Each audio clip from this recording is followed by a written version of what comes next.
تمام تعریفیں اللہ تبارک و تعالیٰ کے لیے جو خالق کائنات بھی ہے، مالک ششیہات بھی، جو آد بھی ہے، صمد بھی ہے، جس کی شان لم یلد بھی ہے ولم یولد بھی۔ لا تعداد ہدیہ درود و سلام بارگاہ سید الانام، شفیع رحمت، والی امت، شاہ خوباں، جان جانا، شہنشاہ حسینہ، سید سروراں، سیاح لا مکاں، تتمہ دوراں، سرخیل زہرہ جمالا، رازدان ماؤہا، شاہد ماتغا، صاحب علم نشرہ، معصوم آمنہ، احمد مجتبیٰ، حضرت محمد مصطفیٰ صلی اللہ علیہ وآلہ وصحبہ وبارک وسلم کی دربار ناز میں اپنی عقیدتوں، ارادتوں، محبتوں کا خراج پیش کرنے کے بعد آپ حضرات جانتے ہیں آج کی یہ روحانی، ایمانی، عرفانی محفل پاک امام الائمہ، سراج الامہ، امام اعظم حضرت امام ابو حنیفہ رحمۃ اللہ علیہ کے یاد کی محفل ہے۔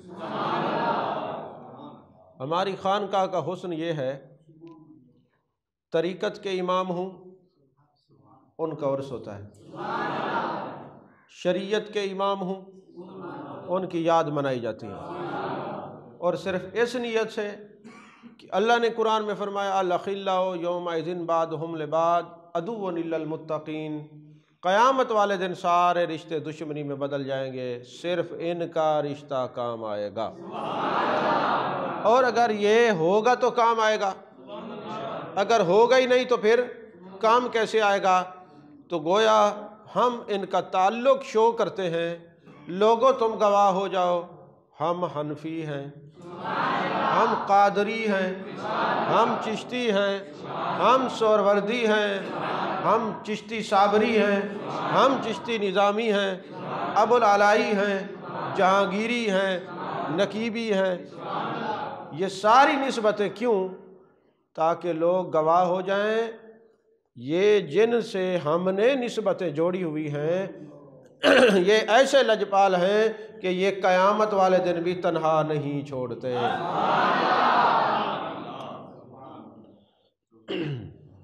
عزیزان محترم، امام اعظم ابو حنیفہ رحمۃ اللہ علیہ کے جو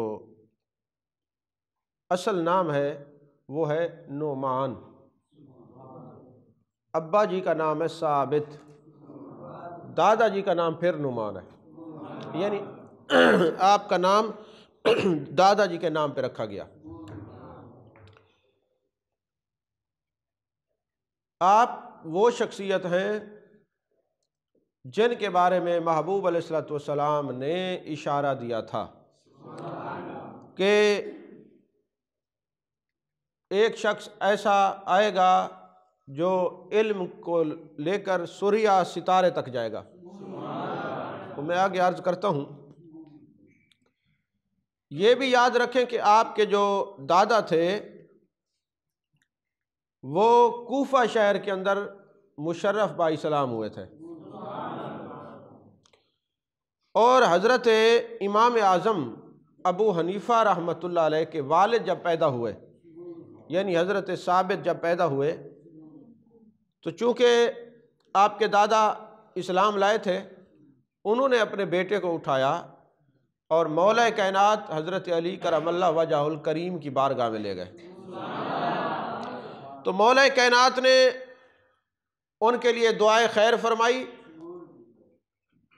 اور اس بچے کے آنے کی مبارکباد دی۔ آپ کی دعا کا یہ اثر ہوا کہ جس کے باپ کو دعا مولا کائنات دیں، بیٹا امام اعظم ابو حنیفہ ہی پیدا ہوتا ہے۔ توجہ ہے کہ نہیں؟ اب آپ کو یہ پتہ چلا اہل بیت سے تعلق کتنا ضروری ہے۔ اگر یہ کوئی چاہتا ہے کہ میری اولاد میں علماء، فضلاء، کاملین اور واصلین پیدا ہوں تو وہ اہل بیت خاندان نبوت سے جڑ کے رہے، ان سے دعائیں لے تاکہ نسل اچھی ہو، صحابہ کا محبت رکھے، صحابہ کا ادب کرے، تعظیم کرے، تاکہ نسلوں میں ادب کا نور اجاگر ہو۔ عزیزان محترم، مجھے کہنے میں یہ تردد نہیں، امام اعظم ابو حنیفہ میرے مصطفیٰ کریم کی بشارت ہیں اور مولا کائنات حضرت علی کرم اللہ وجہ الکریم کی دعا ہے۔ اور یہ بھی یاد رکھیں، حضرت امام اعظم ابو حنیفہ رحمۃ اللہ علیہ یہ تابعی ہے، اور تابعی ان کو کہتے ہیں جس نے صحابہ کی زیارت کی ہو۔ اب یہ آپ ترتیب کو دیکھیے کہ امام اعظم ابو حنیفہ رحمۃ اللہ علیہ تابعی ہیں، اور حضرت امام مالک امام اعظم کے شاگرد ہیں، امام شافعی حضرت امام مالک امام اعظم کے شاگرد، امام شافعی امام مالک کے شاگرد، اور امام احمد بن حنبل جو ہیں وہ امام شافعی کے شاگرد ہیں۔ یوں سمجھیے امام احمد بن حنبل کے استاد امام شافعی کے استاد امام مالک، اور امام مالک کے استاد امام اعظم ابو حنیفہ۔ ارے میرا امام وہ ہے جن کے سب امام بالواسطہ یا بلا واسطہ شاگرد ہیں۔ ویسے سنیو، تمہیں اپنی مقدر پہ ناز کرنا نہیں آتا، رشک کرنا نہیں آتا، شک تو تمہیں کروایا جاتا ہے، تشکیک میں ڈالا جاتا ہے، شک میں چلے جاتے ہو۔ شک سے نکل کر کبھی وادی رشک میں بھی جا کے دیکھو، وادی رشک میں بھی جا کے دیکھو، یقین کرو تمہیں اپنی قسمت پہ ناز ہوگا، کیونکہ ہم جس رب کو مانتے ہیں وہ معبود ہے، الہ ہے، وحدہ لا شریک ہے، کائنات کا خالق ہے، مالک ہے۔ ہمارا رب وہ ہے جو رب العالمین ہے، اور جو ہمارے نبی ہیں وہ رحمت للعالمین ہیں۔ اگر آپ اپنی قسمت کے دریچے میں ذرا نگاہ ڈالیں تو آپ کو پتہ چلے گا آپ وہ خوش قسمت لوگ ہیں جو اللہ تبارک و تعالیٰ کو معبود مانتے ہیں، الہ مانتے ہیں، وحدہ لا شریک مانتے ہیں، اللہ کی توحید کے قائل ہیں۔ ارے آپ کو رسول ملا ہے تو رسول اعظم ملا ہے، کتاب ملی ہے تو کتاب اعظم ملی ہے، امام ملا ہے تو امام اعظم ملا ہے، غوث ملا ہے تو غوث اعظم ملا ہے، محدث ملا ہے تو محدث اعظم ملا ہے، فقیہ ملا ہے تو فقیہ اعظم ملا ہے۔ ارے بڑے لوگوں کو ہمیشہ بڑی چیزیں ہی ملتی ہیں۔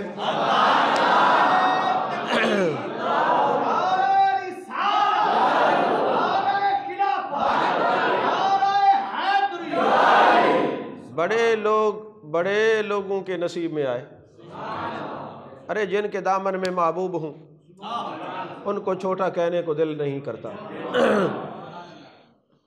اللہ کرے آج تقریر ہو جائے، کیونکہ مسجد کے سپیکر کے اثرات پتہ نہیں اب کتنے دن چلیں گے۔ اس کی تھوڑی سی اور آواز تھوڑی سی کھولنی ہے، کیونکہ ادھر سے بھی وہ کہتے ہیں نا ہمارے سرائکی دے وچ وہ ایک گال مشہور ہے نا کہ گھروں بکھے ویسو تو باہروں ہی بکھے ولسو۔ ابتدا ہو گئی تو پھر ماشاءاللہ، تو جس مسجد کا میں خطیب ہوں وہاں ایسا سپیکر ہوگا تو جہاں جاؤں گا پھر باہر سے تو شکوہ ہی نہیں۔ اب لوگوں کو یہ پتہ یہ کچھ نہیں کہتے، اس لیے ہر جگہ ایسے ہی سپیکر ہوتا ہے۔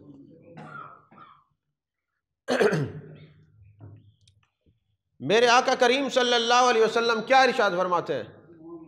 میرے آقا فرماتے ہیں انا حظکم من الانبیاء وانتم حظی من الامم۔ لوگو میں تمہارے حصے میں آیا ہوں، تم میرے حصے میں آیا ہوں۔ ارے جن کے حصے میں مصطفیٰ کریم صلی اللہ علیہ وسلم آئے، میرے آقا رسول اعظم، جن کے حصے میں امام اعظم، جن کے حصے میں غوث اعظم، جن کے حصے میں فقیہ اعظم، جن کے حصے میں محدث اعظم۔ ارے وجہ کیا بنی؟ وجہ یہ بنی کہ جب رسول اعظم آئے ان کی برکتوں سے ہمیں سارے جو بھی آئے اعظم ہی آئے۔ تو عزیزان محترم، حضرت امام اعظم ابو حنیفہ رحمۃ اللہ علیہ تابعی ہیں، آپ نے 22 یا 26 سے لے کر مختلف روایات ہیں، 110 تک بھی جاتی ہیں مختلف کتابوں میں، صحابہ کی زیارت کی ہے، اور جن میں خصوصاً حضرت انس بن مالک رضی اللہ تعالیٰ عنہ، حضرت جابر بن عبداللہ رضی اللہ تعالیٰ عنہ، اور حضرت عبداللہ بن اوفی رضی اللہ تعالیٰ عنہ، اور حضرت واصلہ رضی اللہ تعالیٰ عنہ جیسے لوگ جو ہیں ان کی زیارت حضرت امام اعظم ابو حنیفہ رحمۃ اللہ علیہ نے فرمائی ہے۔ عزیزان محترم، علامہ جلال الدین سیوطی رحمۃ اللہ علیہ نے یہ حدیث نقل کی، اور مسلم شریف کے اندر بھی یہ حدیث پاک ہے، میرے آقا کریم صلی اللہ علیہ وسلم نے ارشاد فرمایا، اگر علم ثریا ستارے پر بھی ہو تو فارس کے رہنے والوں میں ایک شخص ایسا آئے گا جو اس کو حاصل کرے گا، وہ شخص امام اعظم ابو حنیفہ رحمۃ اللہ علیہ۔ اور حضرت شاہ عبد الحق محدث دہلوی علیہ رحمہ نے اپنی کتاب فقہ و تصوف کے اندر ایک بات لکھی، فرماتے ہیں کہ حضرت کعب بن احبار سے روایت ہے کہ اللہ تعالیٰ نے فرمایا کہ میرے محبوب پاک صلی اللہ علیہ وسلم کی امت میں ایک نور ہوگا جس کی کنیت ابو حنیفہ ہوگی، اور حضرت امام اعظم کو سراج الامہ کے لقب سے یاد کیا جائے گا۔ حضرت کعب بن احبار وہ ہیں جو توریت کے بھی قاری، انجیل کے بھی قاری، قرآن کے بھی قاری، ان کو اس امت میں بھی ایمان ملا، اس امت میں بھی ایمان ملا۔ وہ حضرت کعب بن احبار کہتے ہیں میں نے توریت کے اندر امام اعظم ابو حنیفہ کا ذکر پڑھا ہے۔ توجہ ہے کہ نہیں ہے؟ توریت کے اندر ذکر پڑھا ہے۔ اچھا، یہ محدثین ہوئے۔ اب صوفیاء کے امام حضور داتا علی حجویری رحمۃ اللہ کی کتاب دیکھیے، کشف المعجوب شریف۔ کشف المعجوب شریف کے اندر یہ ہے، حضرت داتا علی حجویری رحمۃ اللہ علیہ فرماتے ہیں کہ میں حضرت بلال رضی اللہ تعالیٰ عنہ کی مزار کے قریب سو رہا تھا، لیٹا ہوا تھا۔ اب مزار بھی عاشق رسول حضرت بلال رضی اللہ تعالیٰ عنہ کی، اور آرام کرنے والا کوئی عام تو نہیں، داتا گنج بخش رحمۃ اللہ علیہ موجود ہیں، آرام فرما رہے، فرماتے میں نے جانے کائنات جانے عالم مصطفیٰ جان رحمت صلی اللہ علیہ وسلم کی زیارت کی۔ میں نے دیکھا جس طرح کوئی بندہ بچے کو چلتے ہوئے اپنے دامن میں لے لیتا ہے، اس کا سارا اپنے سینے سے لگا لیتا ہے، میں دیکھتا ہوں محبوب علیہ السلام نے ایک شخص کو اپنے سینے سے لگایا ہوا ہے، بچوں کی طرح پیار کرتے ہوئے آ رہے ہیں۔ میں گیا، میں نے عرض کی یا رسول اللہ صلی اللہ علیہ وسلم یہ کون ہے؟ فرمایا یہ امام اعظم ابو حنیفہ تیرے امام ہیں۔ فرمایا پھر مجھے پتہ چلا کہ ہمارے امام کا مقام مصطفیٰ کریم صلی اللہ علیہ وسلم کی نگاہ میں کیسا ہے۔ عزیزان محترم، حضرت امام اعظم ابو حنیفہ رحمۃ اللہ علیہ فرماتے ہیں میرے دل بھر گیا لوگوں سے، دنیا سے۔ میں نے کہا گوشہ نشینی اختیار کروں، تنہائی میں بیٹھ جاؤں، کسی سے ملاقات نہ کروں، بس یہ میرے اوپر کیفیت ہو گئی۔ میں نے گوشہ نشینی اختیار کی تو ایک دن مجھے محبوب علیہ السلام کی زیارت نصیب ہوئی۔ میرے آقا نے فرمایا اے ابو حنیفہ، تم کو اللہ تعالیٰ نے میری سنت کے لیے پیدا فرمایا ہے، اور تم گوشہ نشینی اختیار کیے ہوئے ہو، تیرا نبی تجھے حکم دیتا ہے گوشہ نشینی ختم کر دو اور لوگوں کو جا کے درس و تدریس دو، واعظ و نصیحت کرو۔ ارے ہمارا امام تو وہ ہے جن کو تدریس کے لیے بھی میرے مصطفیٰ انتخاب فرما رہے ہیں۔ اور پھر حضرت امام اعظم ابو حنیفہ رحمۃ اللہ علیہ نے ہزاروں مسائل جمع کیے۔ امام ابو یوسف، امام محمد، امام ظفر، عبداللہ بن مبارک جیسے بے شمار ائمہ محدثین آپ کے شاگردوں میں سے ہیں، اور یہی وجہ ہے کہ آج پوری دنیا میں آپ کو حنفی نظر آئیں گے، اور قیامت تک یہ حنفی آپ کو نظر آتے رہیں گے۔ آپ دیکھیں نا، امام اعظم ابو حنیفہ کی شان دیکھیے، کتنے بڑے بڑے اولیاء آپ کے دامن میں، کتنے اولیاء۔ اچھا، پھر حضرت امام باقر رضی اللہ تعالیٰ عنہ جو حضرت امام زین العابدین رضی اللہ تعالیٰ عنہ کے لخت جگر ہیں۔ اب آپ کو پتہ ہے کہ لوگ حسد بھی کرتے ہیں، حاسد تو ہر جگہ پائے جاتے ہیں، اور علم والوں میں تو آپ کو کثیر تعداد میں آج کل آپ ویسے دیکھ رہے ہیں کیا حشر ہے۔ کوئی کسی کو کچھ نہیں سمجھتا، یہی کہتا ہے میں حرف آخر ہوں، حرف کل ہوں، بعد میں پتہ چلتا ہے وہ کل خانی والا نکلتا ہے اگر ان کا علمی معیار دیکھا جائے تو۔ اللہ ماشاءاللہ وہ اللہ کے محبوب سے محبت کرنے والے علماء جن کے چہروں کو دیکھ کے آج بھی ایمان کو جلا ملتی ہے، وہ بھی لوگ موجود ہیں، سب کی بات نہیں۔ اللہ حاسدین سے بچائے، عالم ہوتا ہی وہ ہے جو حسد نہ کرے، بس یاد رکھیں یہ تو قرآن ہے، انما یخشی اللہ من عباد العلماء، علماء اللہ ہی سے ڈرتے ہیں، انما حسر کے لیے علماء اللہ ہی سے ڈرتے ہیں، اور جو اللہ سے ڈرتا ہے وہ لا یغتب، غیبت نہیں کرتا، لا تجسسو، وہ لوگوں کی جاسوسی نہیں کرتا، ٹو میں نہیں رہتا، لوگوں کی عزت اور پگڑیاں نہیں اچھالتا، لوگوں کے بارے میں وہ چغل خوری نہیں کرتا، چغل خور ہو تو عالم نہیں ہوتا، غیبت کرنے والا عالم نہیں ہوتا، لوگوں کی پگڑیاں اچھالنے والا عالم نہیں ہوتا، عالم تو وہ ہوتا ہے جو قرآن کی تعلیمات پر عمل کرنے والا ہوتا ہے، جس کی نشانی اللہ نے قرآن میں دی کہ انما یخشی اللہ من عبادہ العلماء۔ اچھا، کسی نے حضرت امام باقر رضی اللہ تعالیٰ عنہ کو شکایت کر دی، انہوں نے کہا یہ حضور والا جو امام اعظم ابو حنیفہ ہے نا، یہ اپنی عقل کے گھوڑے دوڑاتے ہیں، یہ قیاس کرتے ہیں، اگر سارا مجمع علماء کا ہوتا تو پھر میں بتاتا قرآن، سنت، اجماع، قیاس، اس کی کیا شرائط ہے، لیکن مجبوریاں ہیں، کیا کریں، کبھی ایسا ہوگا کہ سامنے سارے علماء بیٹھے ہوں گے۔ اور ویسے میں آپ کو یہ بتا دوں، علماء تو سبحان اللہ بڑے بڑے خطیبوں سے زیادہ آپ لوگوں کا علم ہے، کیونکہ آپ ہر جمعے مختلف، ہر عالم کی، ہر صحابی کی، ہر تابعی کی، ہر محدث کی، ہر امام کی آپ تعریف سنتے ہیں اور ان کی تعلیمات کو سنتے ہیں، آپ لوگوں کا علم آج کے خطیبوں سے زیادہ ہے۔ علماء کی میں نے بات نہیں کی، کوئی ناراض نہ ہو بھی جائے تو مجھے کوئی فرق نہیں پڑتا، یہ فرق نہیں پڑتا، یہی تو لوگوں کو پرابلم ہے۔ تو عزیزان محترم، تو کسی نے جا کے حضرت امام باقر رضی اللہ تعالیٰ عنہ کو شکایت کی کہ حضور والا دیکھیے یہ عقل کے گھوڑے دوڑاتے ہیں، قیاس پر زیادہ عمل کرتے ہیں۔ حضرت امام باقر رضی اللہ تعالیٰ عنہ نے امام اعظم ابو حنیفہ کو طلب فرمایا، آپ ان کی بارگاہ میں گئے تو امام باقر نے فرمایا کہ آپ نے میرے نانا جان کے دین اور ان کی احادیث کو قیاس سے بدل ڈالا ہے۔ تو حضرت امام اعظم ابو حنیفہ نے کہا معاذ اللہ، العیاذ باللہ، حدیث شریف کی مخالفت کون کر سکتا ہے؟ تو پھر حضرت امام اعظم ابو حنیفہ حضرت امام باقر رضی اللہ تعالیٰ عنہ کے سامنے بیٹھ گئے، ادب کے عالم میں نظریں جھکائی ہوئی ہیں، زانوئے تلمس طے کرتے ہوئے عرض کرتے ہیں حضور والا ایک بات تو ارشاد فرمائیں، نماز افضل ہے یا روزہ افضل ہے؟ حضرت امام باقر نے فرمایا نماز افضل ہے۔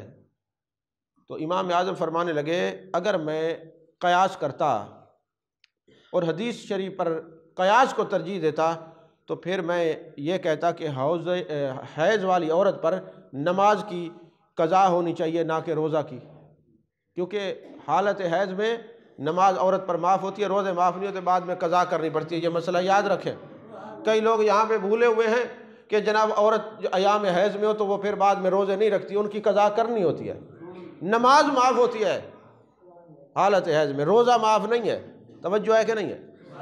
تو آپ نے فرمایا حضور والا یہ بتائیں کہ حدیث شریف پر عمل کرتے ہوئے تو میں روزے کا حکم دیتا، کہ میں تو کہہ رہا ہوں کہ نماز معاف ہے، روزہ رکھنا ہوگا، اگر میں قیاس کرتا تو پھر میں یہ کہتا بھی نماز بھی پڑھنی چاہیے جب عورت پاک ہو۔ آپ خاموش ہو گئے۔ پھر انہوں نے کہا کہ حضور والا یہ بتائیں کہ غسل واجب کس چیز سے ہوتا ہے، پیشاب ہو یا مادہ تولید خارج ہو تب؟ آپ نے فرمایا مادہ تولید خارج ہو پھر غسل ہوتا ہے۔ فرمایا ہم بھی تو یہی کہتے ہیں کہ اگر پیشاب آئے تو وضو کرنا ہے، اگر مادہ تولید خارج ہو تو پھر غسل کرنا ہے۔ تو حضور والا میں تو وہی مسئلہ بتاتا ہوں جو قرآن و سنت میں ہے۔ اور حضرت امام اعظم نے عرض کی حضور یہ بتائیں عورت کمزور ہے یا مرد؟ امام باقر نے فرمایا عورت۔ تو فرمایا میں نے بھی تو یہی کہا ہے کہ عورت ہی کمزور ہے۔ اور حضور والا یہ بتائیں کہ وراثت میں مرد کے 2 حصے ہیں یا عورت کے؟ انہوں نے فرمایا مرد کے 2 حصے ہیں، عورت کا 1 حصہ۔ فرمایا میں نے بھی تو یہی فتویٰ دیا ہے کہ میں قیاس کرتا تو پھر میں بدل دیتا نا، عورت کمزور ہے اس کے 2 کر دیتا، مرد کا سنگل کر دیتا۔ جب یہ بات ہوئی تو حضرت امام باقر رضی اللہ تعالیٰ عنہ کھڑے ہوئے اور امام اعظم کے ماتھے کا بوسہ لیا اور فرمایا نہیں نہیں، یہ حاسد تمہارے خلاف بات کرتے، تم تو عین میرے نانا کے دین پر عمل کر رہے ہو۔ عزیزان محترم،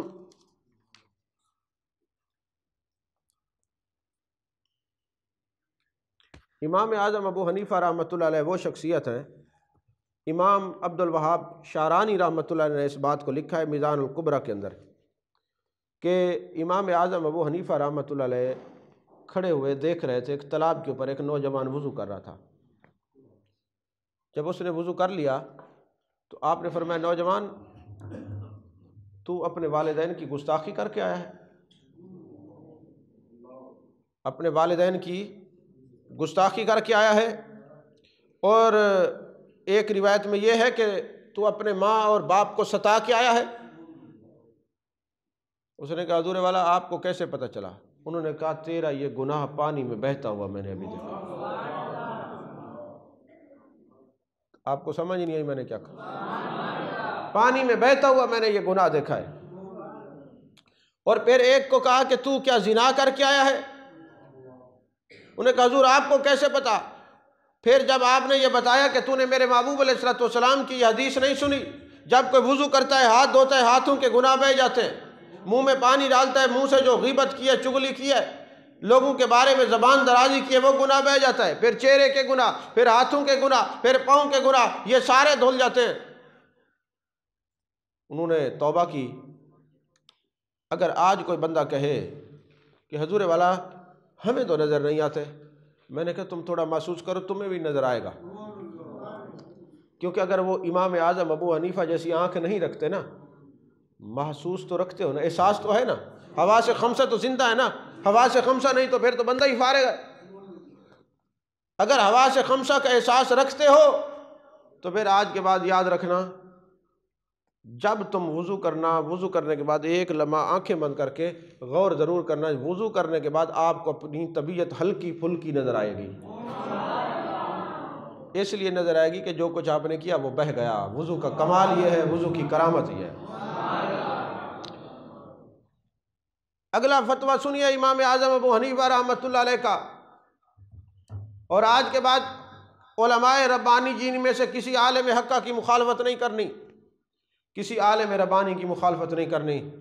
امام اعظم ابو حنیفہ پڑھا رہے تھے تو بچے گیند کھیل رہے تھے، اچانک وہ گیند آئی اور امام اعظم ابو حنیفہ رحمۃ اللہ کی گود میں چلی گئی۔ جیسے آپ کی گود میں گئی نا تو باقی جو بچے تھے وہ ڈر گئے۔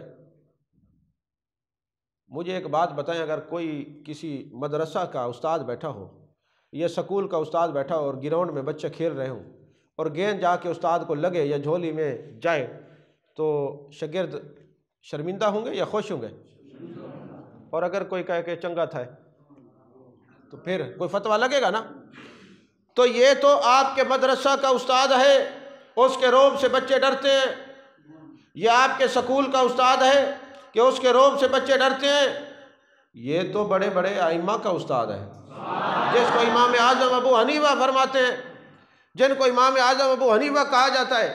جب وہ گیند آپ کی آ کے گود میں گری، بچے کہنے لگے ہم نہیں جاتے، کہیں بے ادبی نہ ہو جائے، گستاخی نہ ہو جائے، لیکن ایک شخص تھا، ایک بچہ تھا، اس نے کہا کچھ نہیں ہوتا، میں جا کے اٹھا کے لے آتا ہوں۔ جب وہ گیند لینے کے لیے آیا آپ اس کو دیکھتے رہے، اور جب وہ چلا گیا تو شاگردوں کو کہنے لگے یہ بچہ حرامی ہے، اس کی اصل میں خطا ہے، یہ حلالی نہیں ہے۔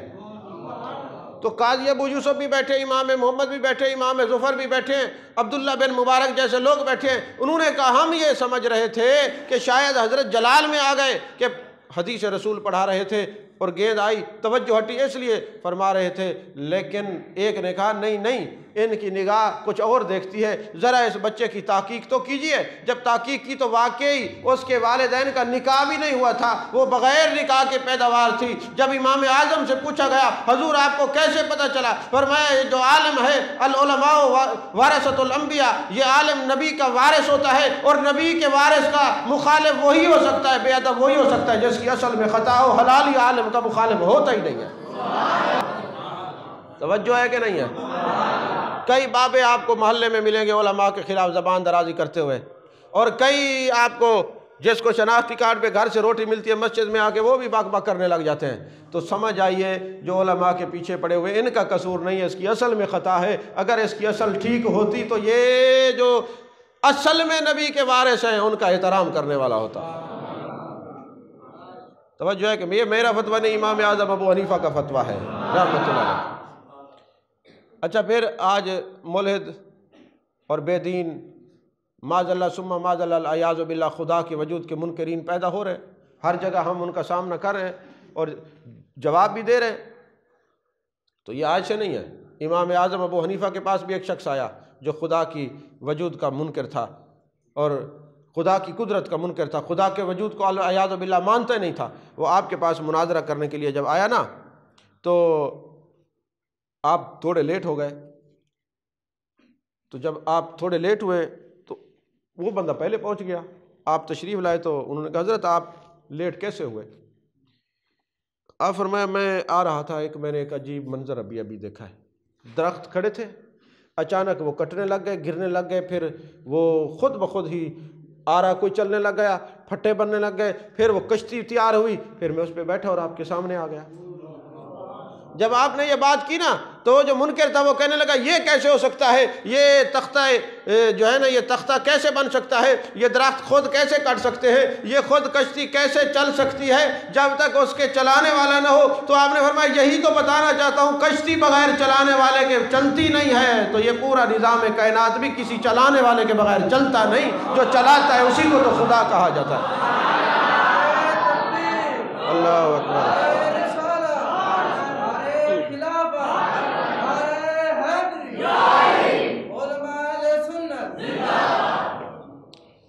توجہ ہے کہ نہیں ہے؟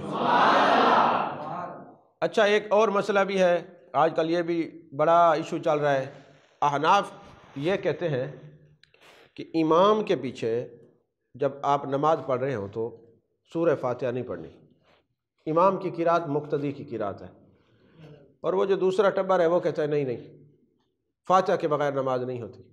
حالانکہ وہ نادان یہ بھول رہے ہیں کہ یہ جو قرآن پاک کے اندر اللہ نے ارشاد فرمایا جب قرآن پڑھا جائے توجہ سے سنا کرو، خاموش رہا کرو تاکہ تم پر رحم کیا جائے، اس کا شان نزول کیا ہے؟ یہی ہے کہ پیچھے لوگ پڑھ رہے تھے، فوراً قرآن نازل ہوا کہ جب امام پڑھ رہا ہو تو امام کی قرات مقتدی کی قرات ہے۔ اب یہ جناب والا امام اعظم ابو حنیفہ رحمۃ اللہ علیہ کے پاس لوگ اکٹھے ہو گئے، انہوں نے کہا نہیں جی فاتحہ کے بغیر نماز نہیں ہوتی۔ اب بندے کافی سارے تھے، 150 بندہ اکٹھے ہو کے چلا گیا۔ تو اگر آپ کے پاس کوئی ایسے اکٹھے ہو کے آج کل جیسے آ رہے ہیں، ہمارے پاس بھی آ رہے ہیں تو ہم پریشان نہیں ہوتے، یہ ہمارے امام کے پاس بھی جاتے رہے۔ اب وہ سارے نا اکٹھے بولنے لگ گئے۔ آپ نے فرمایا میری بات سنو، اگر تم سارے اکٹھے بولو گے نا تو کیسے سمجھ آئے گی؟ آپ ایسا کرو، کوئی ایک نمائندہ مقرر کر لو جو سب کی طرف سے بات کرے۔ انہوں نے کہا جی یہ ہمارا نمائندہ ہے۔ آپ نے فرمایا اس کی جیت تمہاری جیت ہے، اس کی ہار تمہاری ہار۔ انہوں نے کہا ہاں جی۔ تو آپ نے فرمایا یہی تو میں سمجھانا چاہتا تھا، جس کو امام بنا دیا جاتا ہے اس کی قرات مقتدی کی قرات ہوا کرتی ہے۔ یعنی 1 منٹ میں آپ جو ہے نا مسئلے کو حل فرما دیتے۔ اور حضرت امام اعظم ابو حنیفہ رحمۃ اللہ علیہ کو اللہ نے بے پناہ عقل سے اور ذہانت سے نوازا ہوا تھا۔ تو چونکہ یہ سب کے امام ہیں، امام مالک نے فرمایا کہ میں نے امام اعظم ابو حنیفہ کو دیکھا ہے، اگر وہ پتھر کے ستون کو سونے کا ستون ثابت کرنا چاہیں تو کر سکتے ہیں، اللہ نے ان کو اتنے دلائل دیے۔ یعنی وہ اپنی دلیل سے یہ کہہ رہے ہیں یہ پلر سونے کا ہے تو وہ سونے کا ثابت کر دیں گے۔ اور حضرت امام شافعی فرماتے ہیں کہ بے شک تمام لوگ فقہ میں امام اعظم کے عیال میں سے ہیں، بچے ہیں۔ اور اسی طرح امام شافعی فرماتے ہیں کہ میں حضرت امام اعظم ابو حنیفہ رحمۃ اللہ کی برکت کیسے لیتا ہوں کہ جب مجھے کوئی مشکل آتی ہے میں آپ کے مزار پہ جاتا ہوں، امام اعظم کی مزار پہ جا کے اللہ کی بارگاہ میں دعا کرتا ہوں۔ آج بھی ہم بغداد کئی دفعہ گئے ہیں تو امام اعظم ابو حنیفہ رحمۃ اللہ کی مزار دعا کے لیے مشہور ہے، وہاں کھڑے ہو کے اللہ کی بارگاہ میں دعا کرو تو ابھی ہاتھ منہ کے اوپر پھیرتے نہیں ہے، دعا پہلے قبول ہو جاتی ہے۔ توجہ ہے کہ نہیں ہے؟ عزیزان محترم، انشاءاللہ میں اب جب جاؤں گا نا پھر تو میں دعا کروں گا امام اعظم جو ہمارے حلقہ میں آئے وہ نیند نہ کرے، توجہ سے سنے، وہ صرف یہ انتظار نہ کرے کہ تقریر ختم ہو دسترخوان بچھے لنگر کھائیں اور جائیں۔ اب یہ میں ڈائری میں لکھ لوں گا انشاءاللہ، یہ جا کے ضرور دعا کروں۔ عزیزان محترم، اسی طرح حضرت امام شافعی رحمۃ اللہ علیہ جب جاتے امام اعظم ابو حنیفہ رحمۃ اللہ کی مزار پہ رفع الیدین نہیں کرتے تھے، اور جب پوچھا گیا کیوں نہیں کرتے تو فرماتے تھے میں صاحب مزار کے ادب کی وجہ سے نہیں کرتا۔ اب مجھے یہ بتائیں کہ اگر اس رفع الیدین کے بغیر سیرے سے نماز ہی نہ ہوتی تو امام شافعی ترک کیوں کرتے تھے؟ اس پر بھی ہم نے ایک کلام کرنا تھا لیکن کچھ مصروفیت کی وجہ سے میں تیاری نہیں کر سکا، تو انشاءاللہ یہ نقیب آباد شریف کی کانفرنس کے بعد جلد ہی، اور دعا کریں ہمیں کوئی مخلص بلکہ اخلص ایسا بندہ مل جائے جو ہمارے آئی ٹی کے معاملات ہیں ان کو دیکھے، کیونکہ جو لوگ بڑے بڑے دعوے دار تھے کہ جی اسامہ چلا جائے اور ہم یہ کر لیں گے وہ کر لیں گے، اب وہ نہ فون اٹھاتے ہیں، اور آتے بھی ہیں تو پھر وہ ایسے آتے ہیں جیسے وہ پیر ہیں اور ہم شاید مرید ہیں، اور ہمیں ان سے کام ایسے پڑا ہے تو وہ ان کا مزاج ہی بدل گیا، اور کوئی ندامت نہیں، کوئی شرمندگی نہیں۔ میں نے جو کہا کہ جناب بندہ ہم رکھ لیں گے، انہوں نے کہا جی رکھ لیں، آپ رکھ سکتے ہیں، میرے پاس ٹائم نہیں، تو ایک جو ہے وہ دوسرا کہیں اور چلا گیا۔ تو اس لیے آپ یہ بھی دعا کریں کہ جو میں دین کی خدمت کرنا چاہتا ہوں مجھے اللہ مخلص ساتھی دے، اخلاص والے ساتھی دے۔ یہ بات نہ بھولنا کہ اگر جیب میں چند پیسے آ جائیں تو تم اعراض کرنے شروع کر دو یا کچھ سمجھنے لگ جاؤ خود کو۔ ایک بات ہمیشہ مجھے بھی یاد رکھنی چاہیے اور آپ کو بھی یاد رکھنا ہوگی کہ پتنگ جتنی اونچی چلی جائے ڈور مالک کے ہاتھ میں ہوتی ہے، بس، کیونکہ وہ جب چاہے اس کو نیچے اتار لے، یا پھر اگر وہ ڈور کسی اور کے چکر میں پھنستی ہے کٹ جاتی ہے، یا بچے اس کو چیر دیتے ہیں، یا پھر معلق رہتی ہے نیچے آتی بھی نہیں ہے۔ بس میں نے بہت کچھ کہہ دیا، اس کے علاوہ اور کچھ نہیں کہتا۔ جس طرح میں چاہتا ہوں کہ دین متین کا میں کام کر سکوں، اللہ تعالیٰ مجھے امام اعظم ابو حنیفہ رحمۃ اللہ علیہ کے وسیلہ سے اور جان کائنات جان عالم مصطفیٰ جان رحمت صلی اللہ علیہ وسلم کی نگاہ سے وہ مخلص ساتھی دے، جو میں کرنا چاہتا ہوں دین کا کام، اللہ وہ مجھ سے کام لے لے۔ بس آپ دعا کریا کریں، بس آپ کو اب ہم نے دعا کے لیے منتخب کیا، آپ صرف دعا کرتے رہیں، باقی آپ کچھ نہیں کر سکتے، یہ ہم نے دیکھ لیا۔ کیونکہ آپ کسی کا بلڈ لے لینا اور اس کو بار بار لیبارٹری میں لے جائیں چیک کرواتے رہیں تو جب بھی چیک کروائیں گے رزلٹ وہی نکلے گا۔ اب آپ پہ مزید میں نہ ٹائم ضائع کر سکتا ہوں، نہ آپ لوگوں سے مجھے کوئی کسی کی وہ بھلائی کی امید ہے، اس لیے کہ آپ کو میں آج سے نہیں عرصہ دراز سے سالہ سال سے آزما چکا ہوں۔ تو عزیزان محترم، حضرت امام احمد بن حنبل فرماتے ہیں کہ علم و تقوی، دنیا سے بے رغبتی، دار آخرت سے دلچسپی کے اس مقام پر امام اعظم فائز تھے کہ کوئی دوسرا اس مقام پر فائز نہیں ہو سکتا۔ اور آپ کا مجاہدہ یہ تھا کہ آپ نے 40 سال تک عشاء کے وضو سے صبح کی نماز پڑھی ہے، اور 6 سال تک آپ حرم کعبہ میں رہے، اور ہر وقت جب بھی دیکھتے آپ کعبہ میں طواف کرتے۔ اور حضرت عبداللہ بن مبارک جو آپ کے شاگرد رشید ہیں وہ فرماتے ہیں کہ آپ ایک ایک رکعت میں پورا قرآن پڑھا کرتے تھے، اور جب رات ہوتی نا اپنی داڑھی پکڑ کر وہ آنسو بہاتے، گریہ زاری کرتے تو ہمیں ان کی حالت پر رحم آتا۔ اور پھر امام اعظم ابو حنیفہ رحمۃ اللہ علیہ وہ ہیں کہ جب آپ کا وصال ہوا ہے، جس جگہ آپ کا وصال ہوا ہے اس جگہ آپ نے 7000 قرآن پاک کے ختمات شریف کر لیے تھے، 7000۔ اچھا مجھے ایک بات تو بتائیں، ہم حنفی ہیں کہ نہیں ہیں؟ شریعت میں ہم تقلید کن کی کرتے ہیں؟ امام اعظم ابو حنیفہ رحمۃ اللہ علیہ کی۔ تو مجھے یہ بتائیں، ہمارے امام کا تو عالم یہ ہے کہ وہ جس جگہ پہ ان کا انتقال ہو 7,000 قرآن پاک وہاں ختم کیے ہوں۔ آپ یہ دیکھیں، گریبان کے اندر سوچیں، میں بھی سوچوں اور آپ بھی مل کے سوچیں، مجھے یہ بتائیں جس مکان میں آپ رہتے ہیں آپ نے کبھی ایک بھی قرآن ختم کیا ہے وہاں؟ چلیں کبھی آپ یہ بھی بتائیں کہ آپ نے کبھی کتنا عرصہ ہو گیا قرآن کو کھولا تھا؟ محفل کے اندر قاری ہے، وہ تلاوت کرتے ہیں اور تھوڑی سی مختصر تلاوت ہوتی ہے، 2-4 آیات زیادہ پڑھ لیں تو سارے لوگ برہم ہو جاتے ہیں۔ ہم نے قرآن کو محفلوں سے نکالا، عوام نے گھروں سے نکال دیا۔ یہ تعلق ہمارا قرآن سے رہ گیا۔ اگر قرآن سے تعلق ہو، میرے محبوب علیہ السلام نے فرمایا ان اللہ یرفع بہذا الکتاب اقواما، لوگو اگر تم ذلیل و خوار ہو جاؤ اور عزت تلاش کرنا چاہتے ہو تو پھر قرآن کا آسرا لے کے اٹھنا، اللہ تمہاری عزت کو بحال کر دے۔ بہرحال حضرت امام اعظم جب رات کو عبادت کرتے تو ہم سائے سمجھتے کہ شاید رات کے ہلکے اندھیرے میں کوئی ستون کھڑا ہے یا کوئی درخت کھڑا ہے۔ اور ایک مرتبہ ایسا ہوا کہ جب حضرت امام اعظم ابو حنیفہ رحمۃ اللہ کا وصال ہوا ہے تو پڑوس میں ایک بچی نے کہا ابا جی یہ رات کو ہمارے جو ہمسائے ایک رات کو درخت ہوتا تھا، اب وہ درخت نظر نہیں ہوا، تو ہمسایہ رو پڑا، وہ درخت نہیں تھا، وہ امام اعظم تھے، ساری رات والذین یبیتون لربہم سجدا وقیاما کا مصداق بنے رہتے تھے۔ آخر فاسألوا اہل الذکر ان کنتم لا تعلمون جو قرآن نے فرمایا کوئی وجہ ہے نا، ورنہ علم تو لفظ استعمال ہوا ہے رب زدنی علما، انما یخشی اللہ من عبادہ العلماء، یہ بھی آپ کو پتہ ہے کہ الذین اوتوا العلم درجات، علم کا 12 قرآن میں ذکر ہے، لیکن فاسألوا اہل الذکر ان کنتم لا تعلمون کیوں ہے؟ بڑی وجوہات ہے، ایک وجہ بتاتا ہوں۔ اگر تم مسئلہ اس عالم سے پوچھو جو اہل ذکر بھی ہوگا، اس کے بتانے میں فرق ہے، اور اس سے پوچھو جو اہل ذکر نہیں صرف اہل علم ہے تو اس میں فرق ہوگا۔ کیا میں آپ کو دور نہیں لے کے جاتا، مسلم اور بخاری شریف کے اندر حدیث پاک ہے، ایک بندے نے 99 قتل کیے تھے اور ایک اس بندے کے پاس گیا جو صرف اہل علم تھا، اہل ذکر نہیں تھا، اس نے کہا اوئے ہوئے ہوئے 100 قتل اور پھر معافی، ہو ہی نہیں سکتا۔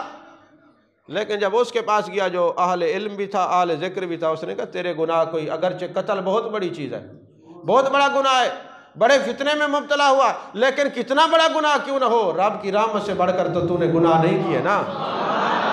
اب وہ اہل صرف علم والا تھا، ذکر والا نہیں تھا، اس نے اور رحمت سے دور کر دیا، اور یہ علم والا بھی تھا، فضل والا بھی تھا اور ذکر والا بھی تھا، کہا توبہ کرنی ہے تو وہ سامنے صالحین کی بستی ہے، چلا جا۔ یہ فرق ہوتا ہے۔ عزیزان محترم، آپ اپنے اساتذہ کا کیسے ادب کرتے تھے؟ آپ کے ایک استاد کا نام ہے حماد، شیخ حماد، اور یاد رکھیں امام اعظم رحمۃ اللہ کے بیٹے کا نام بھی حماد ہے۔ اگر کسی نے یہ پڑھا ہو کہ امام اعظم کے بیٹے کا نام حماد ہے اور سویرے فتویٰ لگا کے بیٹھ جائے، بھائی ڈاکٹر صاحب نے تب کوئی تحقیق کہنے کی تھی، حماد تب پوتر دا نام ہے، تو میں آپ کو بتا دوں حماد آپ کے استاد کا بھی نام ہے اور بیٹے کا بھی نام ہے، اور جس استاد سے آپ نے پڑھا ان کا نام شیخ حماد ہے، جب تک وہ حماد زندہ رہے آپ نے کبھی اپنے استاد کے مکان کی طرف پاؤں نہیں پھیلائے۔ اور روحانیت کا جو رشتہ تھا، یوں میں اپنی زبان میں کہہ دوں، امام اعظم ابو حنیفہ کے پیر کا کیا نام ہے پتہ ہے؟ حضرت امام جعفر الصادق رضی اللہ تعالیٰ۔ اور کسی نے پوچھا کہ اے امام اعظم ابو حنیفہ رحمۃ اللہ علیہ، یہ بتائیے آپ کی عمر کتنی ہے؟ فرمانے لگے 2 سال۔ جس نے سوال کیا تھا اس کی آنکھیں چمکنے لگ گئیں کہ یہ 2 سال، حضور والا آپ تو 60 سال کے ہیں، 2 سال کہتے ہیں۔ فرمایا وہ جو 2 سال ہیں میں نے حضرت امام جعفر صادق کی خدمت میں گزارے ہیں، میں یہی سمجھتا ہوں امام اعظم کی زندگی کے ہیں یہی 2 سال جو اپنے مرشد کی خدمت میں گزارے ہیں، اپنے مرشد کی خدمت میں گزارے ہیں۔ عزیزان محترم، آپ تاجر بھی تھے اور تجارت فرمایا کرتے تھے۔ بس ابھی تو گفتگو زیادہ رہتی ہے، میں چند آپ کی تقویٰ کی باتیں عرض کر کے گفتگو ختم کرتا ہوں، کیونکہ آپ بہت تھکے ہوئے ہیں، کافی دن سے مسلسل آپ سفر میں ہیں اور شب بیداریاں آپ کے چہروں پہ عیاں نظر آ رہی ہیں، اس لیے آپ لوگوں کا احترام بھی ضروری ہے۔ ویسے فقہا نے مسئلہ حل کیا ہے کہ جو سو رہا ہو اس کو سلام کرنا جائز نہیں، اور میں بڑا پریشان ہوتا ہوں جس کو سلام کرنا جائز نہیں اس کو تقریر سنانا کوئی گناہ نہ ہو۔ ایسا نہ ہو کہ الٹا میں کسی اور مسئلے میں پڑ جاؤں کہ جو سو رہے تھے اور آپ اتنے بڑے امام کا عظمت اور شان جانتے ہوئے بھی ان لوگوں کے سامنے ذکر کر رہے تھے جو سو رہے ہیں۔ اصل میں جو سو رہے ہیں ان کا بھی کوئی قصور نہیں، وہ بھی میں اگر ہسٹری بیان کروں تو پھر معیار وہ اور بدلی ہو جائے گا، اس لیے جاگتے ہوں کو یار کی بات سنانی چاہیے۔ توجہ ہے کہ نہیں؟ آپ کا مزاج ہو گیا، آپ تشدد کے قائل ہیں، آپ ان نقیبوں کو سنتے ہیں کہ جو کہیں دایاں ہاتھ کھڑا کرو سبحان اللہ کہو تو عمرے پہ جاؤ گے، بایاں ہاتھ کھڑا کرو تو جنت میں جاؤ گے۔ نقیبوں کو سنتے ہیں، پر جو نقیبی کچھ نہیں کہتے وہاں آپ سو جاتے ہیں۔ توجہ ہے کہ نہیں ہے؟ تو نقیبوں کو ضرور سنیں، پر کسی نقیبی کی بات کو بھی توجہ سے سنا کریں، جو آپ سے یہ بھی ڈیمانڈ نہیں کرتا کہ سبحان اللہ کہیں، کیونکہ جو سو گئے ہیں تو ان سے تو پھر وہ تو شریعت کا وہ قانون ہی اٹھ گیا، اب وہ سبحان اللہ کہیں سوتے رہیں یا پردہ کر جائیں ان کو تو کچھ نہیں، پر مجھے یہ محسوس ہونا چاہیے کہ میں قبرستان میں نہیں انسانوں کے سامنے گفتگو کر رہا ہوں۔ اتنا اپنی زندگی کا ثبوت دیتے رہیے، اللہ آپ کی عمر میں برکت عطا فرمائے۔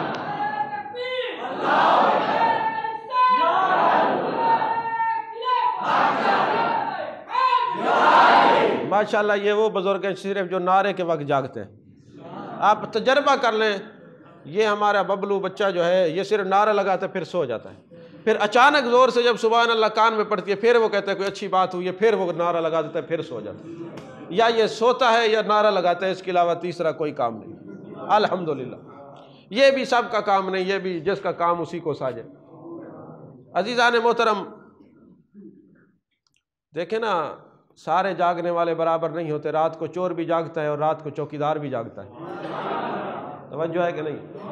سارے جاگنے والے بھی برابر نہیں ہوتے، کئیوں کا سونا ہی ایسا ہوتا ہے کہ سونا ہی بن گئے ہیں، نہ سونے سے اہل دل ملتا نہیں یہ سونا کسی نوحہ گھر کے پاس۔ ہو سکتا ہے ہماری تقریریں کرنا اس کی بارگاہ میں اس طرح مقبول نہ ہو جس طرح یہ اہل علم، اہل تقوی اور اہل درد لوگوں کا سونا اس کی نظر میں قبول ہو جائے۔ عزیزان محترم، امام اعظم ابو حنیفہ تاجر بھی تھے، آپ کے پاس نا ایک عورت آئی، کچھ سامان لے کے آئی، ریشمی کپڑا تھا، کہنے لگی حضور میں یہ بیچنا چاہتی ہوں۔ آپ نے فرمایا کتنی قیمت لوگی؟ اس نے کہا جی 1 درہم کا 1 میٹر۔ فرمایا بی بی کپڑا بڑا مہنگا ہے، ہم 1 درہم میں نہیں لیتے، اس کی قیمت زیادہ ہے۔ کوئی نہیں سمجھ آئی؟ آپ تو کہتے 4 آنے میں دے دو۔ توجہ ہے کہ نہیں؟ وہ امام اعظم تھا، انما یخشی اللہ من عباد العلماء، ان کو پتہ تھا تجارت ان سے کر رہا ہوں، جواب میں نے اللہ کی بارگاہ میں دینا ہے، اس کا نقصان نہ کروں۔ یہ نظر کسی صوفی کی ہو سکتی ہے، کسی عاشق کی ہو سکتی ہے، کسی عالم ربانی کی ہو سکتی ہے، ہر ایک کی نہیں۔ عزیزان محترم آپ نے فرمایا یہ 1 روپیہ نہیں، اس نے کہا حضور 2 کر لیں، فرمایا ابھی بھی نہیں۔ کہا 3 کر لیں، فرمایا ابھی بھی نہیں۔ کہا 4 کر لیں، فرمایا 4 بھی نہیں، اس کو ہم 5 درہم میں خریدیں گے فی گز۔ شاگردوں نے کہا حضور یہ کیا کیا؟ فرمایا یہ عورت ہے، اس کو پتہ نہیں ہے اس کا کپڑا قیمتی ہے، اس کو ہم نے جواب نہیں دینا، جس کے لیے ہم تجارت کرتے ہیں اس کو تو جواب دینا ہے نا۔ جس نے فرمایا القاسم و حبیب اللہ، یہ قسم کرنے والا، کاروبار کرنے والا، تجارت کرنے والا اللہ کا دوست ہے، ارے ہم اس کو لوٹ لیں اور وہ ناراض ہو جائے، گرم رکھتے ہیں ملاقات بد و نیک سے، ہم تیرے ملنے کے لیے ملتے ہیں ہر ایک سے ہم۔ عزیزان محترم، حضرت امام اعظم ابو حنیفہ نے ایک دن اپنے ایک خادم کو کہا جا کے یہ کپڑا بیچاؤ، اس کے اندر نقص ہے، جب یہ بیچنا تو بتا کے بیچنا۔ جیسے آپ اپنی جلی ہوئی گاڑی کو پینٹ کرا کے کہتے ہیں قسم اٹھا کے کہ کچھ بھی کہہ نہیں تھیا، اللہ دی قسم ہے یہ دانا ہے کہنے میں انشاءاللہ ذلیل تھی، ایسا نہیں ہے، یہ تجارت میں دھوکہ ہے، اپنے آپ سے دھوکہ، اور ایسی تجارت میں برکت بھی نہیں ہوتی۔ تو جب وہ گیا نا تو امام اعظم کے غلام انہوں نے جا کے نا یہ عیب بتانا بھول گئے اور اس کو بیچ دیا۔ وہ کل رقم 30,000 تھی، آپ نے وہ 30,000 جو رقم تھی 3,000 ضرورت مند اور محتاجوں میں تقسیم فرما دی۔ یہ بھی خوف اور تقوی کی بات ہوتی ہے نا۔ ایک دن نا آپ تشریف لے کے گئے کسی جنازے میں، جنازہ پڑھانا تھا، جس جگہ وہ جنازہ گاہ تھی وہاں دھوپ تھی، تو ساتھ ایک ہی مکان تھا، اور اس بندے کا مکان تھا جس سے آپ نے قرضہ لینا تھا۔ قرضہ لینا تھا تو کسی نے کہا حضور آپ نا اس مکان کی جو دیوار ہے سایہ دار ہے، کھڑے ہو جائیں، ذرا سائے میں کھڑے ہو جائیں۔ آپ نے فرمایا میں یہاں کھڑا نہیں ہوں گا، کیونکہ اس بندے سے میں نے قرضہ لینا ہے، اور اس مکان والے کے دیوار کے سائے میں کھڑا ہوں گا تو یہ سود ہے، ہم یہ نہیں کرتے۔ توجہ ہے کہ نہیں؟ یہ فتویٰ کیا ہے، اس کو چھوڑیں۔ ہر فتوے کو چھوڑا بھی نہیں جاتا، ان کے تقوی کی بات ہو رہی ہے، تقوی کا عالم یہ ہے۔ اگر کھڑے بھی ہو جاتے تو کچھ ایسی بات نہ تھی، لیکن آپ نے کہا نہیں، اس نے قرضہ دینا ہے۔ اچھا، پھر ایک مرتبہ ایسا ہوا کہ آپ کہیں جا رہے تھے تو کیچڑ میں پاؤں گرا نا، تو کسی کی دیوار پہ لگ گیا، اور دیوار اگرچہ کچی تھی، آپ نے اس کیچڑ کو صاف کیا۔ وہ بندہ آیا اور اس نے کہا حضور والا یہ کیوں کر رہے ہیں؟ فرمایا میری وجہ سے کیچڑ لگی ہے اور تیری دیوار خراب ہوئی ہے، اس لیے صاف کر رہا ہوں۔ اس نے کہا حضور میں مجوسی تھا، آپ نے دیوار صاف نہیں کی، رب کعبہ کی قسم میرا دل صاف کر کے رکھ دیا۔ مجھے کلمہ پڑھائیں اور اپنے دامن سے وابستہ کریں، نبی کی غلامی میں لے جائیں، جان کائنات، جان عالم، مصطفیٰ جان رحمت صلی اللہ علیہ وسلم کا آپ مجھے غلام بنائیں اور مجھے کلمہ پڑھائیں۔ اسی طرح آخری بات اور تقریر ختم، ابھی تو 1% جو ہے نا وہ تقریر ہوئی ہے، 99% رہتی ہے۔ حضرت امام اعظم ابو حنیفہ رحمۃ اللہ علیہ کو مجوسیوں نے گرفتار کر لیا۔ جب آپ گرفتار ہو گئے نا تو ان میں سے ایک ظالم اور جابر جو مجوسی تھا، اس نے کہا حضرت آپ ہر وقت لکھتے رہتے ہیں، حنیفہ کہتے ہیں وہ دوات جس کے اندر ہر وقت سیاہی اور قلم رہے، ہر وقت آپ لکھتے رہتے تھے، اس کی وجہ سے آپ کو ابو حنیفہ کہا جاتا ہے، اور کوئی وجہ نہیں ہے۔ وہ جو مجوسی تھا ظالم، اس نے کہا حضور آپ لکھتے رہتے ہیں نا، تو اس وقت کانے کی قلم بنتی تھی، تو لہٰذا ایک قلم مجھے بنا کے دے خوش خطی والی، جو جیسے آپ لکھتے ہیں وہ خوش خطی ہوتی ہے، لہٰذا آپ قلم بنا کے دیں۔ آپ نے فرمایا میں ہرگز نہیں بنا سکتا، میں ہرگز نہیں بنا سکتا۔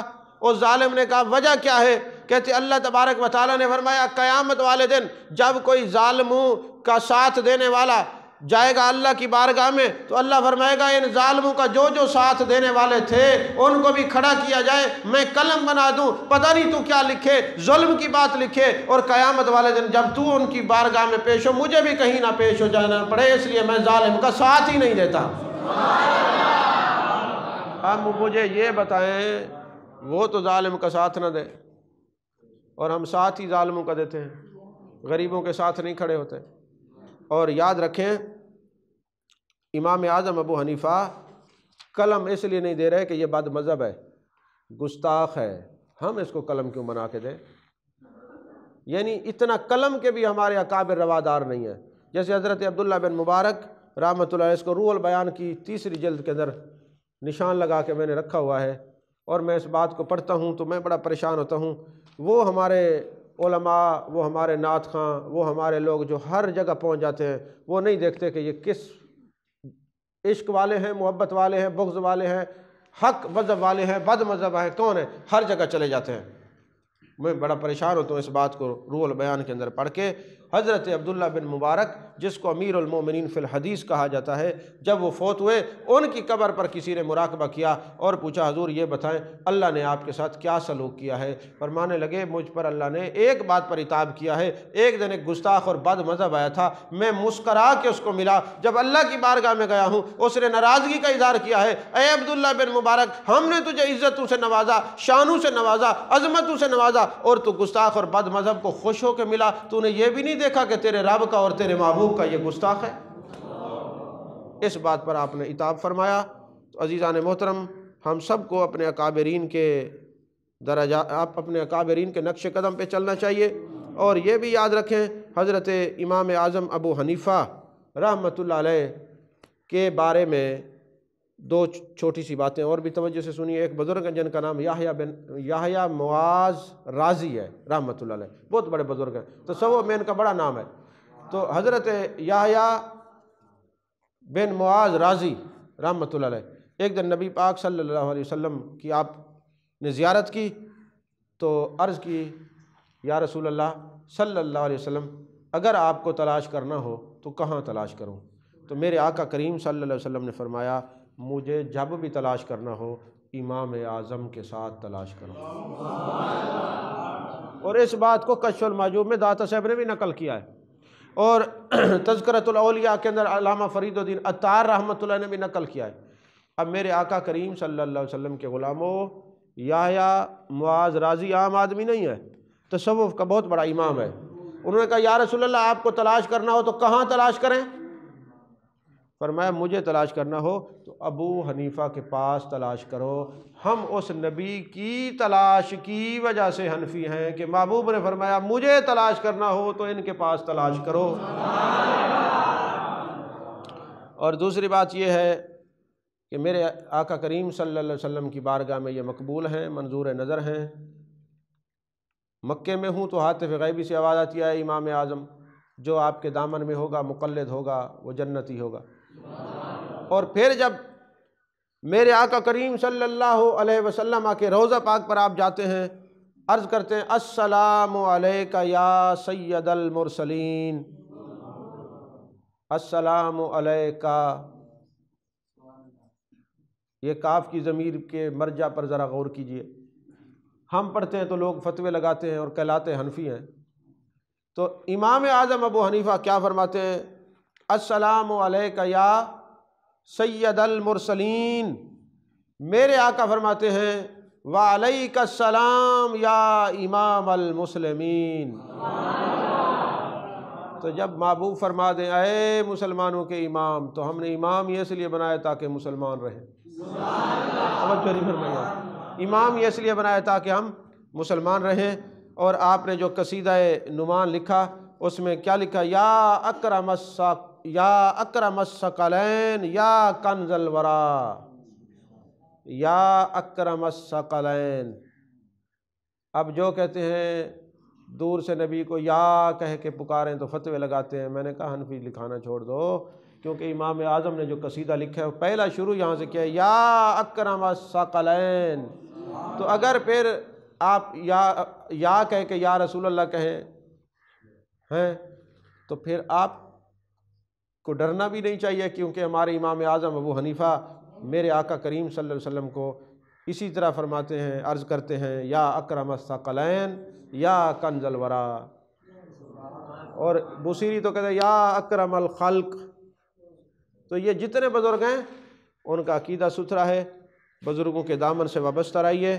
اللہ تبارک و تعالی ہم سب کو جان کائنات، جان عالم مصطفیٰ، جان رحمت صلی اللہ علیہ وسلم کی محبت نصیب فرمائے۔